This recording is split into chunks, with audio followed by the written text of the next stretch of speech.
Spookyou's frightening nights of Halloween.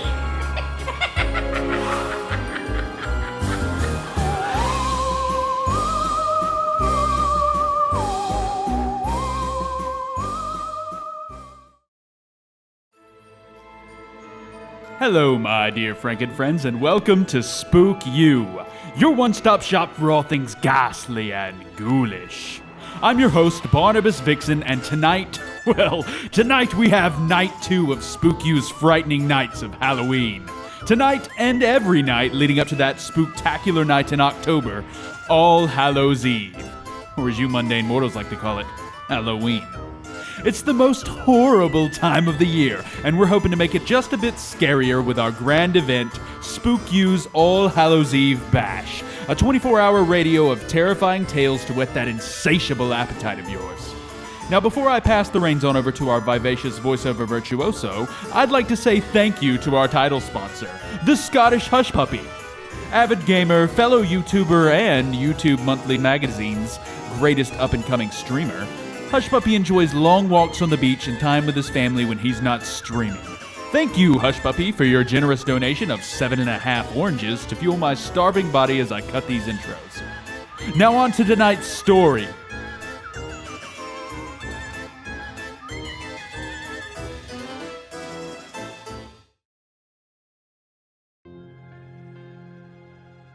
Now, there's probably been moments where you've dropped something and it seemed to fall out of existence. Those extra socks, the ping pong ball that just rolled under the sofa, even that $5 you swore you just set down a few minutes ago. Well, a few days ago, I dropped a glass of water as I was carrying it in from the kitchen.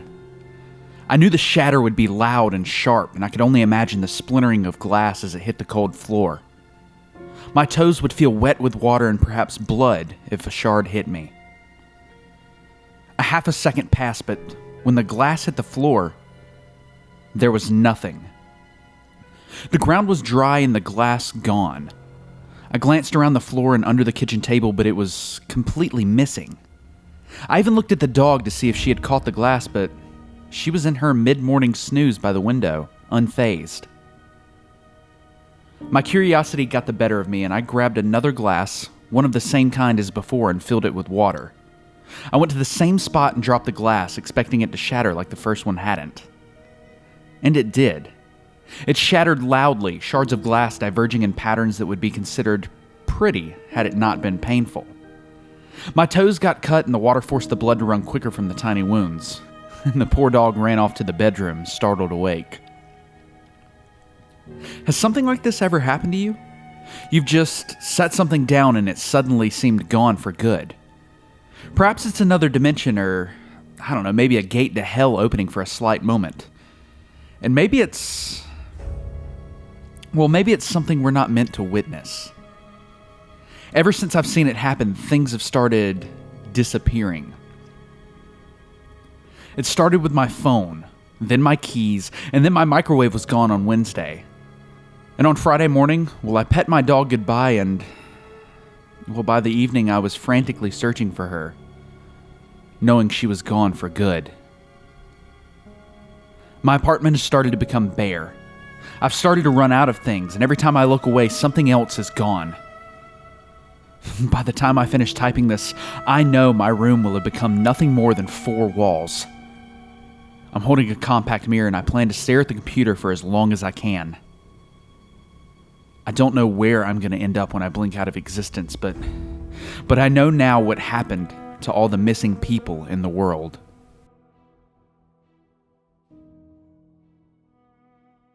Excuse me, dear listeners, but it is time for a break. So I'm going to go ahead and throw it over to the Scottish Hush Puppy, and he's going to drone on for about a minute or two about his channel. Feel free to use this as a snack or bathroom break, but don't dally, this won't take long. Take it away, Hush Puppy.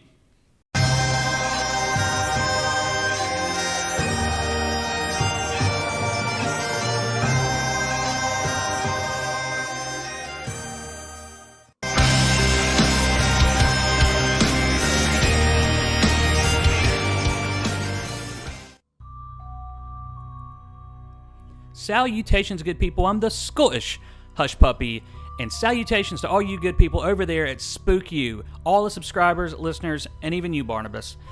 And before I tell you who I am, I want to give a sincere thank you to everybody at the channel for allowing me to be your sponsor for the Frightening Nights of Halloween series that's going to be taking place on October the 18th. So make sure you're subscribed. Do not miss that, because if you're anything like me, you love a good spooky story, and what better place than the YouTube channel you're watching right now. Now, what is a Scottish Hush Puppy, and what does it do? Well, over at our channel, we do a lot of live streams. We stream a lot of horror games, especially through the month of October, and we stream a variety of games when it's not October. And we love to have people watch us live, and we want to provide a family-friendly environment for anybody, absolutely anybody, to come in, hang out, and make it feel more like a casual hangout than a live stream. Because usually everybody in the chat, they're all friends, and we can't wait to see you in one of our live streams in the upcoming foreseeable future. So, that being said, I just might be narrating one of these Frightening Nights stories. And of course, all this is leading up to the big live stream on Halloween itself. And I might be popping up there as well. So, don't miss it. Hit subscribe on that Spookyou button. Annihilate it. And until next time, I've been the Scottish Hush Puppy, and I got some food to go eat. Oh, finally back, huh? Well, I mean, while you were gone, we were going to wait on you, but you took so long picking out a snack that, well, we've just gone ahead and left you, so you'll have to join the story in progress. Seriously, some people. Can you believe this? This guy. I lived in an old house as a kid until I was 8. It's like, 110 years old by now. And my parents told me the ghosts started appearing after I was born. You see, my crib was in their bedroom, and my mom would wake up to hear me giggling and cooing a lot like I was playing with someone. Other times I'd be sound asleep, but my crib would be rocking back and forth. And on 3 separate occasions, she said she saw a woman in a nice white dress standing over my crib. Now, my dad frequently saw her going up or down our spiral staircase that led to the rooms upstairs, or just standing at the top of them near the balcony, looking down at him while he watched TV. And when I asked my sister about it, she was reluctant to talk, but she said that she had seen her. We'd also hear footsteps in the attic that would stop the second a light was turned on, and my dad investigated a few times, but he never really found anything, except sometimes the attic light was on when he was absolutely positive it was off when he went to sleep. You could see the light from under the doorway. I only remember seeing her once, but that's another story entirely. I just sort of chalked it up as something weird my whole family experienced and never really gave it much thought after we moved. None of us ever got a bad vibe from her, and she wasn't scary, so we just lived with it for 8 years. Anyways, flash forward to me being a freshman in high school. I'm in earth science class talking to a girl I thought was cute. It got to the "so where do you live around" part of the conversation, and she said Old Town near the railroad tracks. I said, "Oh, really? That's neat. I used to live in Old Town on Street." She says, "Really? That's where I live, the white one with the green shutters." No kidding. I'm kind of amazed and say, "With the plum tree out front and the white picket fence with the shed in the backyard?" She nods, and then I asked, "Well, have you seen her?" I kid you not, her response sent a chill down my spine and immediately gave me goosebumps. She says, "The lady in the white dress?" "Yeah." I was floored. I kept thinking, it's like a double-blind study. There's no way she could have known what I meant, and she gave me an accurate description when I didn't even say the word ghost or anything. Side note, I didn't know what a double-blind study was in the 9th grade, but you get the picture. Honestly, it changed me. I went from being a sort of jock kid who wore Abercrombie and American Eagle when it was cool for you youngsters, to listening to Black Sabbath and Pink Floyd. My whole attitude on life changed, I think, and I became a lot more relaxed and was open to new ideas. Whereas before I had this whole "this is what's real and this is what isn't" idea firmly in my head. So when I was older, I found out that a real estate agent had been murdered in that house in the 50s. Probably a good explanation for who the ghost was. The other part is my own personal experience with her. It's a little out there, so bear with me. And honestly, it's a little embarrassing even talking about it. I don't remember much about her, but oh boy, do I remember this part.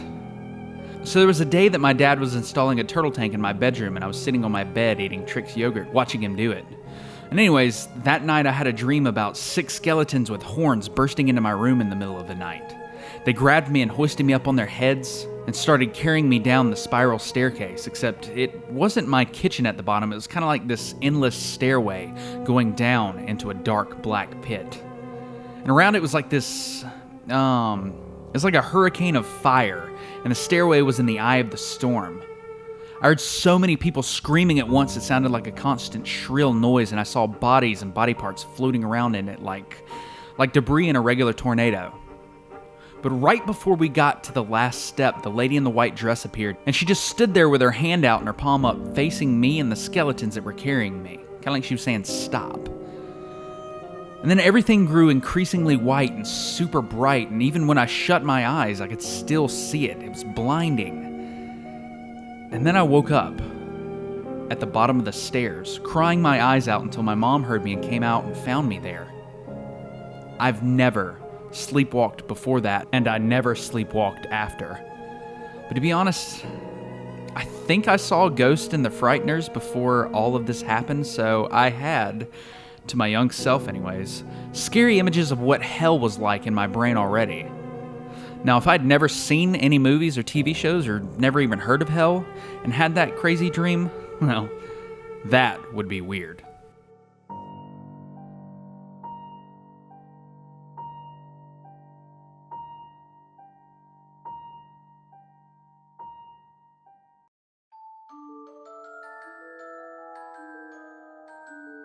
Oh, is it time for the outro already?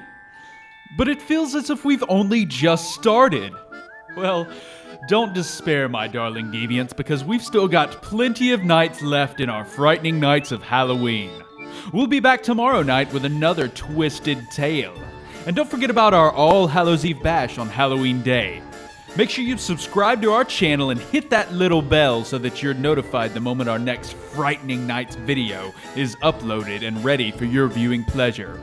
Oh, and leave a like on this video because it helps us to feel better about ourselves and keep our loved ones from nagging us to get an actual job. It really is the little things that make a difference. Besides, there isn't much in the way of jobs for a 2-foot-tall green monster, so I really need this. Do you know how many years I spent as a garbage disposal? Anyways, I'd like to take one final moment to thank the Scottish Hush Puppy for his support in making this series a reality. Make sure you go and show him some love over on his channel by subscribing and let him know that Spookyou sent you. I suppose that wraps up our show for tonight, but we always have our catalog of terrifying stories to keep you company while you wait for tomorrow's episode. And if you've waited and you're binging our Frightening Night series, well, happy binging. I'll see you in just a few seconds. Oh, until next time, my ghastly gang, stay spooky.